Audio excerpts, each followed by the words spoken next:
Hello and welcome to the Standards podcast, brought to you by ISACA and the UK Cybersecurity Council, hereby known as the Council. I'm your host, Ameet Jugnauth. I'm the Vice President of the London Chapter of ISACA.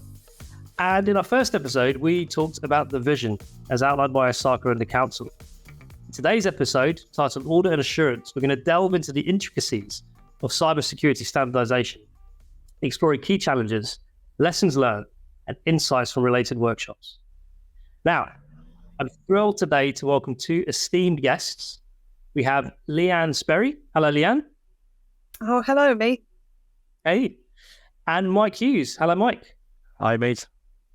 So, Leanne is the project manager for standards development at the Council. And Mike is the ISACA Immediate Past President for the ISACA Central UK Chapter, as well as the director for PRISM RA. Together, they're going to bring a wealth of knowledge to this discussion. So first, let's kick off by getting to know you a bit. So Leanne, could you maybe tell us a bit about your role as project manager for standards development at the Council, but also a bit about yourself? Where are you today? How's it been for you today? And how do you feel about the podcast? Oh, well, so as you said, I'm the project manager for standards development at the Council. A bit of history about myself. I've spent 17 years in and around standards in professional registration settings.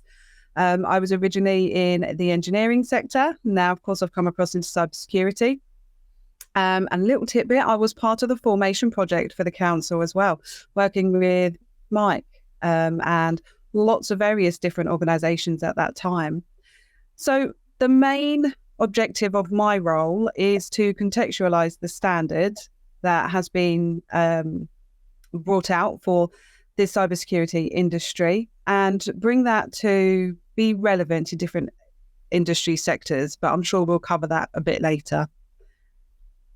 That's great. Thank you very much. And Mike, now Mike, we know each other well, actually, don't we? So we've come across We do. paths many times, but maybe many of our listeners won't be familiar with this. So could you tell us a bit about yourself? And look, you've got a couple of roles here. How do those roles support what we're trying to do in terms of standardization of? Fine. Okay. So I've actually been involved with ISACA as a volunteer for over 30 years now. I actually joined ISACA to take the CISA certification. I was involved in setting up the Central UK chapter. I then sort of moved on. I actually served a term as an international board director of ISACA. And that's when I got involved in the obviously work in the UK. I led ISACA's work, as Leanne said, I led ISACA's work in the formation project. And I'm currently on the qualifications and learning working group, which is, again, it's all sort of intertwined of what we're talking about today. And I was also part of the working group that set the standard for audit, so cybersecurity, audit and assurance specialism.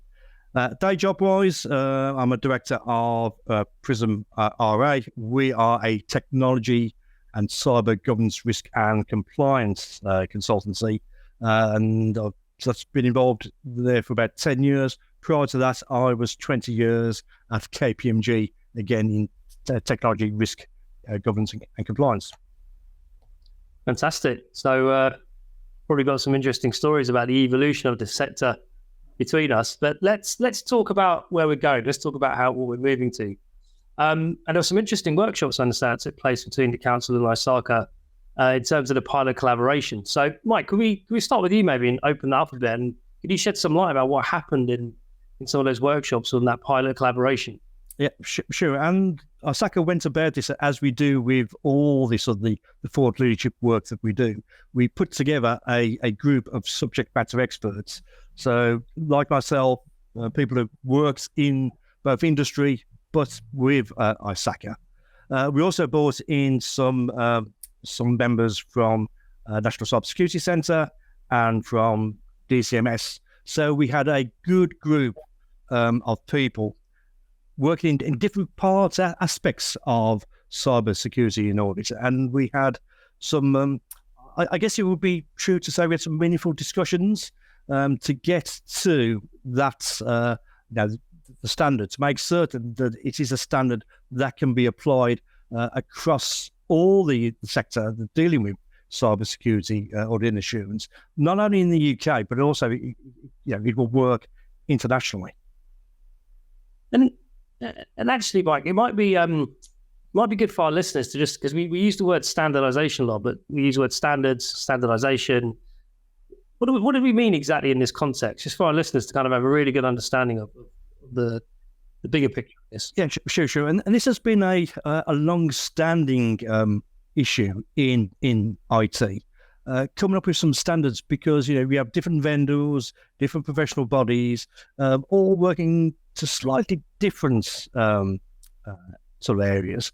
And what we want to do is to come up with a standard, a consistent way of doing things. So it's not prescriptive that you are stifling, but it's putting some structure together. So when you say that you are a cyber security audit and assurance professional, that has some context, some meaning. So for the layperson, they can understand what does it actually mean, and that's quite sort of important when you think about the world of audit and assurance.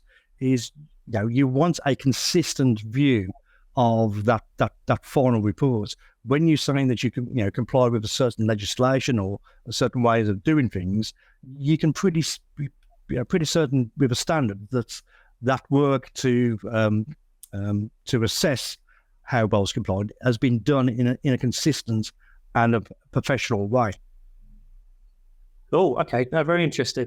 Actually, I guess that'd be a good point to maybe hand over to you, Leanne. So in your role as project manager for standards development at the council, how do you view the significance of professional standards in our industry, and what does that encompass in the context of the council's standardization efforts? Well, as Mike was saying, it's a way of bringing in it's a way of bringing in recognition for someone's competence, their knowledge and understanding in the sector as well. And it brings it, as Mike was saying, it brings in a consistent level.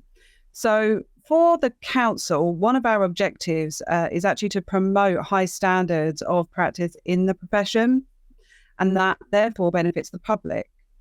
And within the scope of the council, we focus on various different themes, such as professional and ethical standards, careers and learning. As Mike was saying, he's on one of the working groups regarding that section of the council as well as outreach and diversity. And you can find those themes actually apply to individuals across the industry.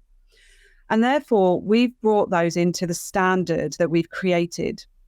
So not sure if you're aware, but the standard we've created is called the UK Cybersecurity Council Standard for Professional Competence and Commitment, which we've shortened to UK CSC SPCC. So it's still quite a mouthful.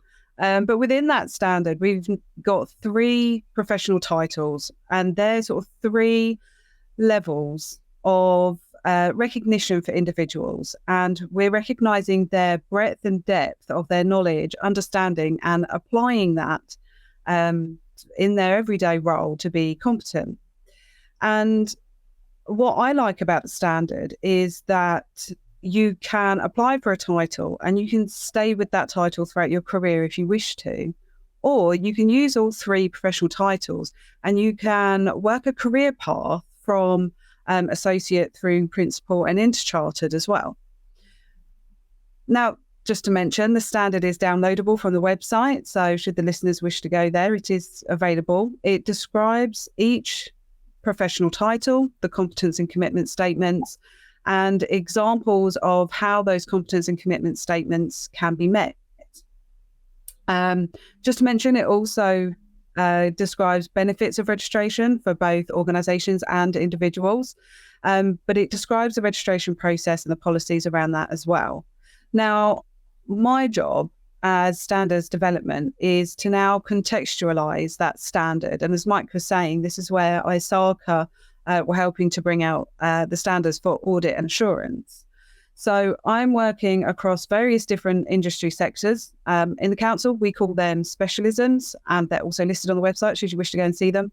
And audit and assurance is one of those specialisms that has now been contextualised. But what we mean by contextualisation is to bring the standard into context for that industry sector. So it's using terminology and it's writing examples of how the competencies can be met, and the types of evidence that candidates can put forward for assessment that use the terminology within audit and assurance industry sector. Good stuff. Right. There were quite a few interesting bits in there. So can I ask you again, what's the acronym? Was it UK? Yeah, that's a good one. UK CSC SPCC. UK CSC SPCC. That's it. Yeah. That's a good one. I guess I'll roll off once you get it. It's got a bit of rhythm. So to be fair, internally we now also shorten it just to SPCC. So SPCC, there you go. Right. Well, we like a good acronym, don't we? Don't we? And then just the website. That's the council's website, right? Yeah. Yeah. So for our listeners, if you want to download any of those resources, go to the council's website. Could you give the website a little plug quickly? Yeah, absolutely. It's www.ukcybersecuritycouncil.org.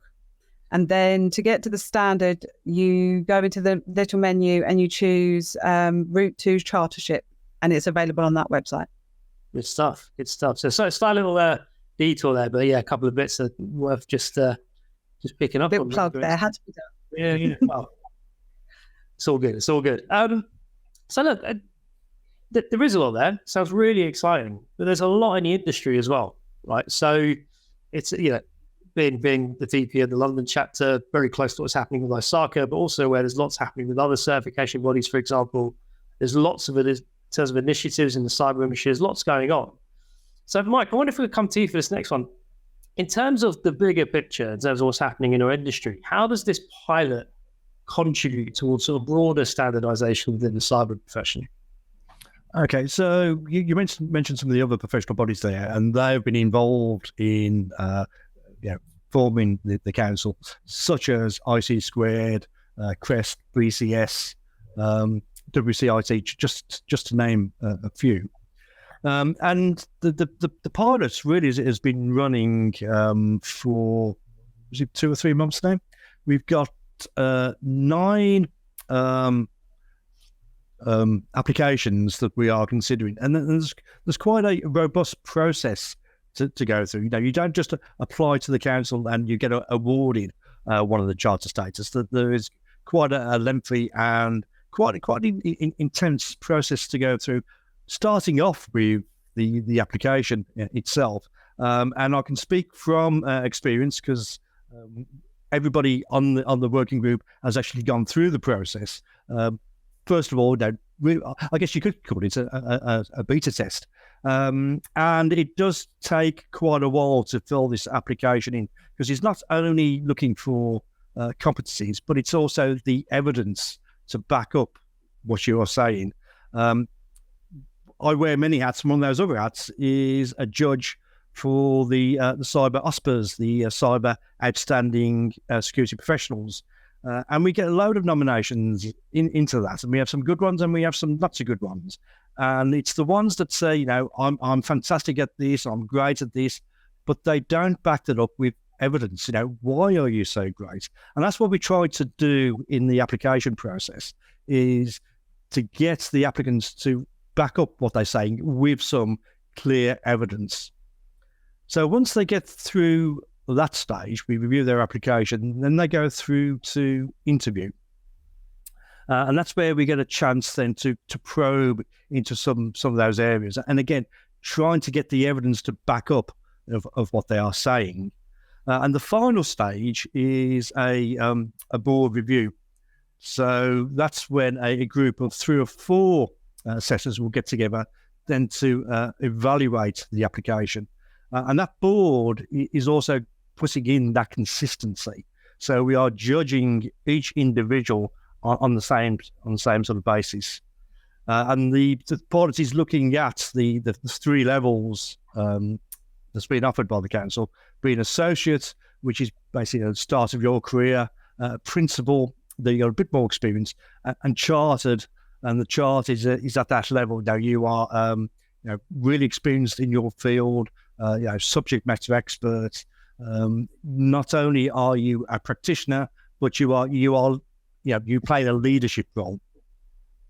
So as I said, it is quite an intensive process. Therefore, it does take a period of time to go through that. But it's something to be worth having, and that's why we want to really have that robust process. It's when you come out to the end and hopefully you're awarded one of the levels, you can truly put your hand up and say, yes, I've gone through a robust process. I deserve to be associate principal or fully chartered. Right. Okay. Nice. So there's a lot there, right? So it's kind of taking the educational, the experiential, it's a term I personally don't think does it justice, but the kind of softer skill side of things, packaging that together and go, what does it mean to be a cyber professional? Well, here's a bit more of a structure around that, and here's, as you say, associate principal chartered. And that's very important, and particularly at the charter, the high level, it is around some of those softer skills. The way you engage, particularly with the senior execs, the language you use, putting some technical terms into business language so they really understand what this cyber risk means for it. And again, back in the day, in fact, still now, where I'm leading cybersecurity work, my favourite red pen is so what? So this firewall rule hasn't been set properly. Okay, so what does that mean in a business context? And certainly we need to bring that more to our profession. Yeah. I remember when I think most people who know me will know most of my background's in financial services, and the emergence of cyber meant you had to have the technical, really. I mean, a huge part of it was, do you understand the technical side of it? But also there was the challenge of being able to meet the salary expectations. So what you get is lots of people with very senior leadership roles who didn't necessarily have the leadership experience, because that's how they can make the salary balance work. And then people leading teams who just didn't want to lead teams. But I mean, there's a degree to which cyber has traditionally been known for being very technical and less leadership focused. So it sounds like this is a good way to kind of break that up a bit and kind of go, look, there's a different way to think about it. It's a unique profession. It's an important profession. It's business and technical. Here's some structure that not just an individual can use, but businesses can use as well. Is that a fair? Very fair, yes.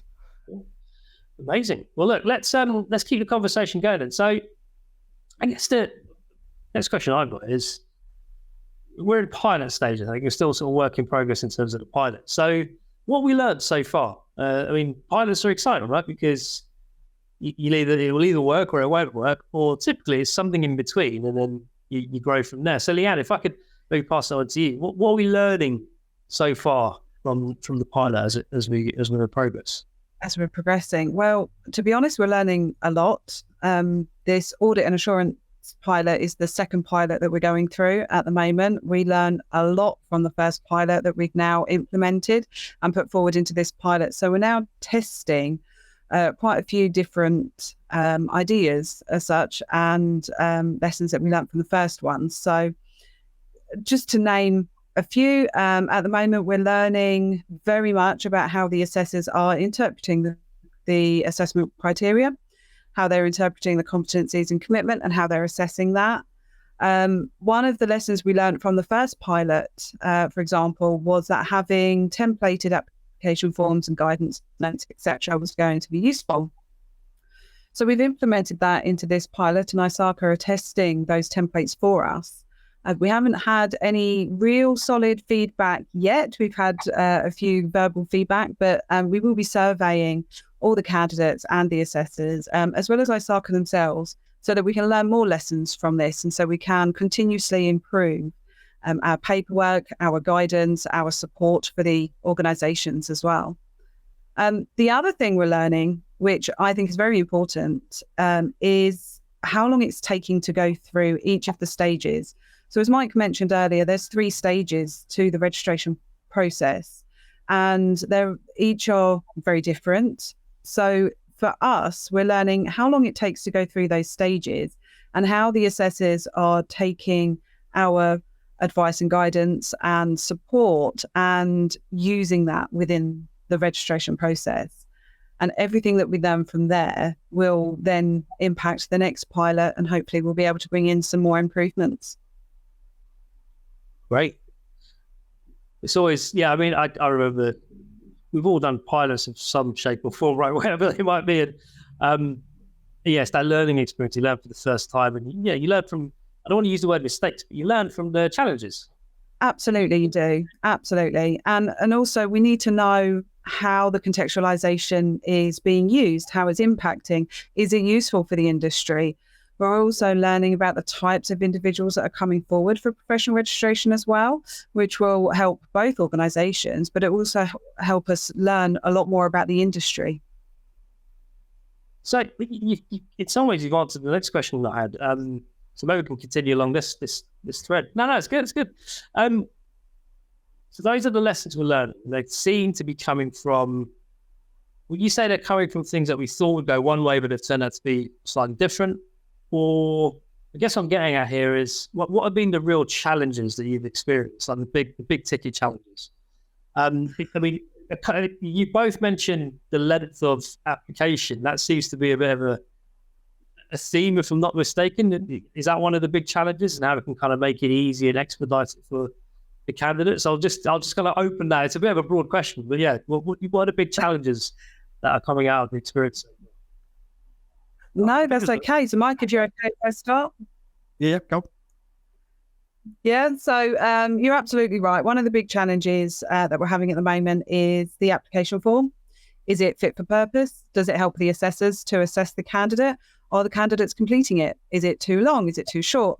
There's all these questions. So hopefully by the end of the pilot, we will be able to answer those questions.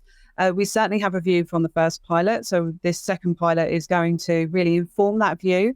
And hopefully we can improve that going forward for the industry. But the other big challenge is actually around the pool of assessors. So it's that whole chicken and egg situation, isn't it? We've got a registration process. We require assessors to assess individuals to go through that process. So what comes first, the individuals or the assessors? So we've had a challenge around who the assessors should be, how they become assessors, but it's also around their availability. So most of the assessors that are being used throughout the pilots are volunteers. And as we know, volunteers work 9 times out of 10 full-time themselves, and they're able to give some time throughout the day, but mainly more evening work. Whereas, of course, for organisations who are trying to book in interviews for the second stage of the process, that can be difficult. So it's very much time commitment as well, which is why learning about the processes and how they can be implemented and where improvements can be made and how long it's going to take to go through that will be helpful, as well as hopefully those going through the pilot at the moment and being assessed will become future volunteers to help alleviate some of that pressure. Yep. Thank you, Mike. And there's a balance to all this. Yes, we want a process that it's efficient and quite speedy, but that can't damage the quality. Back in a previous life, I spent half my time recruiting into one of the big four, recruiting consultant to the big four, and it is a big investment in time because you don't want to employ that person that isn't quite fit for the role. Same with what we're doing here. We've got to go through a robust process to make that judgment that this person is performing at the level that they're applying for, whether it's associate, principal, and chartered, and that can't be done quickly. We do need to go through some robust processes, some challenging at interview. As I said, it's trying to get that consistent sort of that level, and across all the assessments, which again is quite a challenge. Right, that's great. And so what you're talking about there, Mike, it's a need to make it efficient, but also maintain the quality given what we're trying to do within the industry. Yeah, that's really important. And I wonder, because Mike, you played quite a pivotal role in the workshops, from what I understand that took place. Is that something that came out of the workshops, that the need to kind of make sure it's not fast-tracked, but it's efficient, but with quality or robust? And is there anything else kind of noteworthy that you think came out of those workshops that's really helped drive the direction for audit and assurance in this context? Yeah, sure. So as you can imagine, we got a wide number of sort of stakeholders in different sort of disciplines in those workshops. So we got some really good discussions going. And as with good workshops, we kicked a few things around. We come up with some ideas. We discounted them. We come up with some better ideas. And as you discuss and bounce ideas off each other, you do improve the quality of what's coming out of the discussions, which went forward into the standard. As I said, there was quite robust some conversations. We in some points we didn't have total agreement in some other areas, but good critical discussions and conversations is always sort of healthy to have, to make certain what we produced, what the main outcome was something that was fit for purpose and fit for purpose across the industry. Cybersecurity, it goes across all industry sectors, so financial services, public sector, manufacturing, retail. So it needs to be able to be fit in all those industry sectors. So as I said, we had some really good discussions, and we delivered something that we believe is fit for purpose. But that is being tested in the pilots, because you can always improve, you can always do things better, and so hopefully the pilots will either ratify what we've come up with, or there may be some slight tweaks to make it even better. Yeah, it actually makes me think of the risk kind of within the cybersecurity sectors. Maybe just a bit of a question for both of you, because you mentioned a few industries there on, and said my background is typically financial services, where regulated, there are sort of various consequences to getting things wrong, and there's also a need to be robust at a particular level. But actually, within cybersecurity, kind of a core risk is a risk to a customer, someone who has who's dependent on an organization. And actually, one of the things it sounds like you're trying to do, but by all means, correct me if I'm wrong here, but it's to kind of go, look, this is industry agnostic. There's a customer at the end of the day, and someone's data out there on the dark web can actually impact a person, regardless of what industry they're a customer of. Is that fair? Is that a fair statement to kind of go, look, we need to kind of level set here? Yeah. Regulate. It's very much fair, because the bad guys are going after organisations, but they're going after individuals as well. And it's a key component. When we look at any audit or assurance piece of work, we start off with that risk assessment. What is the business risk of doing this activity? And therefore, what controls do we need to put in place? And this is pretty key. We identify risk, and how do we manage risk? Usually, we're going to mitigate that risk by putting some controls in place. Okay, we only effectively managing that risk, though, if those controls are actually working as intended, and that's where the audit and assurance piece comes in. Yeah, that's telling us, yes, those controls are working as they should be. They are working effectively. Therefore, we are managing that risk effectively. And we look, so audit really is a formal review of something. Maybe it's to a standard. It could be an internal standard, it could be an external standard, it could be to regulation. The assurance piece is more of, are those controls working effectively? And in cybersecurity, this is pretty key, because organizations invest a lot of money in technology, a security operations center, a security information event management system, to name but two.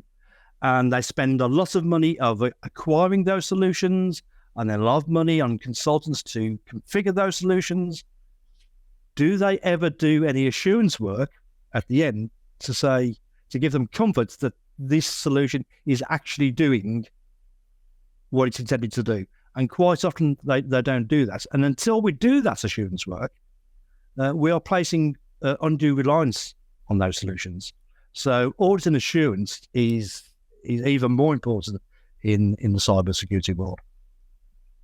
Thanks, Mike. No, great to hear that sort of perspective. And Leanne, what were your thoughts on that? And what does the council do to kind of reach out to those various kinds of industries in terms of a standardization conversation? Because, some people will say, well, if I'm in one particular industry, that's very different to the risk that is carried within a regulated industry. Bring it back to what's the risk to the customer? Actually, the risk to the customer is probably quite similar. What's the sort of council's view on that approach?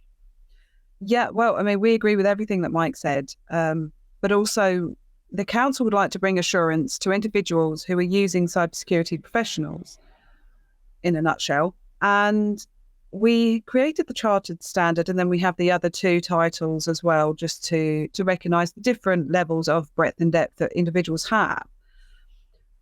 But generally, in the public, most people understand what a chartered somebody is. So if you have a chartered accountant, for example, that automatically comes along with some kudos that you understand they've been through a rigorous process and that they're probably very experienced and they're going to be the best people to help you. And we want to bring that into cyber industry as well. And as we were saying, it goes across all industries. It's not just cyber. But if you then are looking for help, support as an organization, you don't understand much about cyber at all, and you go and you find a chartered cybersecurity professional, you're going to automatically trust them. And that's where we come in. We want to make sure that that chartered name is trusted, that that chartered title is used correctly, and that there is a standard that goes along with that. Yeah. And I think that's pretty key, that trust, because, you engaging a cybersecurity professional, that could be through a company, it could be an individual. How do you know they can be trusted? Now, you are letting them inside your organization. They could be getting a lot of information that they could be used by the bad guys to attack you. So, what confidence have you got that they are going to do a good job and not leak that information? And I think the chartered status goes a long way to achieving that. Wow, exciting times! Look, I'm gonna not sticking with the same topic though, but let's take something that certainly some of us will be very close to, and that's certifications. So, Mike, this question's coming to you. I thought it might be. Surprise. So look, there's lots of certifications out there, right? So, but they're really important, and similar to the ethos of thing of what we're really trying to get to the different levels.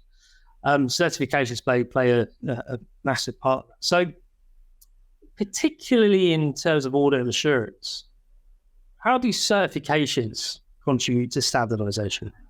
Again, it's pretty key, and I hold a number of certifications. Obviously, they are ISACA based, but there are a number of other certifications out there now. IC Squared, CREST, BCS, to name but a few, and it's it does give that individual who holds that certification, again, that level of competence that they've taken an exam, and in the case of ISACA, they've also got some demonstrated work experience to go along with that.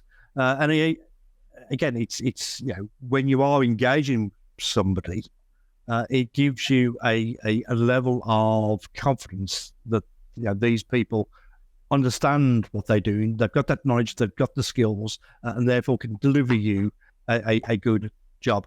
And most of the certifications, particularly ISACA ones, require continued professional education. So the individual holding that cert, not only maintains their knowledge, they grow their knowledge and keep up to date with the latest trends and the emerging issues. So certifications is pretty key. The council has done a lot of work. So the working group that I'm on with the council, we've done lots of work around that. And if you go to the council site, go to qualifications and learning, you will see, first of all, the 16 specialisms. And if you click on specialisms, it will tell you a lot more about that specialism. So, for instance, the cybersecurity, audit and assurance, it will tell you, what does that actually mean? What type of work do you do? What type of person is that? What can you build on from there? Where can you take your career from there? That is also linked to the certification tool. And you can go to that tool, again, go to cyber security audits and assurance, and that will tell you the type of certifications that are available. So again, as an individual, it will help you map your career, of what certifications are available, which ones are appropriate. And as for somebody engaging somebody to do that type of work, again, it will give an indication of the type of certifications to look for. Thank you, Mike. There's a lot in this session today, though. I mean, I've been in the industry for a long time. Even I'm learning sort of about quite exciting journey we're going on as a sector. So it's really, really fascinating. I think, Mike, I'll give you a bit of a break. I'll give you a bit of a break now because we've worked too hard the last few minutes. So Leanne, I'll come to you. Just from the council's point of view, are there any specific areas within the audit and assurance sector that have been pinpointed for improving in terms of the standardization efforts that you're going through? Oh, well, I have some bad news for you. We're looking into different areas, but I can't share what ones at the moment, unfortunately, bound by confidentiality. But through the pilots and through working with organisations like ISACA, we are learning a lot. And we're hoping to bring in this standardization and improvements across the industry so that it is completely trusted, as we were saying earlier. But unfortunately, I'm unable to give specifics today. Okay. So, sorry. Jump there a little bit, and what's happening in the wider sort of UK economy is something called the Audit Reform Bill. This will be going through Parliament. I don't think it's been timetabled yet, but potentially this could be a big change. We've all heard of some of the big corporate failures over the last few years. So the government and the regulators, concluded that we can't go on like this. The Audit Reform Bill is going through consultation, and it's going to change the way audits are completed. So this is the statutory audit. So as part of the statutory audit, there is going to be a requirement of assessing controls, and controls include cyber and technology controls. So this is going to be an even more important area of statutory audit. So the need for standardization, certifications, etc., all stuff we've been talking about is going to become even more important. In fact, not important, essential. Yeah.